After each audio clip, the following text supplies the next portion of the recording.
Okey, kasih sayang, hati tenang.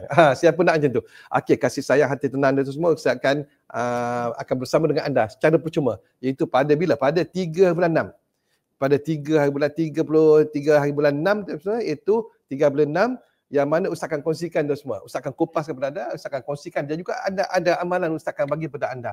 Bagaimana nak mendatangkan kasih, bila datang kasih tu hati kita akan tenang. Ramai orang sekarang ni datang jumpa Ustaz di rumah Ustaz ataupun di mana message Ustaz, WhatsApp Ustaz, Telegram Ustaz, beritahu hati mereka tak tenang. Dah kahwin dah tapi tak tenang. Dah ada makwa, pakwa tapi tak tenang. Dan macam mana? Kerana apa? Kerana kasih tak datang. Kadang-kadang orang ni dia bercinta, dia berkasih, tetapi dia kata dia berkasih tapi sebenarnya kasih yang diciptakan tidak datang semua. Ini Ustaz akan kongsi kepada anda bagaimana nak mendatangkan kasih kepada diri anda, dan bila kasih dah datang maka insya-Allah anda akan. Tapi amalan ini dan kita punya bengkel ni adalah bengkel percuma untuk anda. Kalau boleh jom ajak sampai ramai teman-teman, mungkin jiran kita, adik-adik kita, anak-anak kita, sahabat kita dari pejabat yang mana mereka ni tidak mendapat kasih yang mendatang kepada diri mereka, yang menyebabkan mereka rasa tak tenang. InsyaAllah tuan semua, adik, Ustaz akan kongsikan satu amalan. Amalan memang hebat, yang mana amalan ni Ustaz akan bagi cara percuma juga. Anda dapat penerangan dan juga anda dapat kefahaman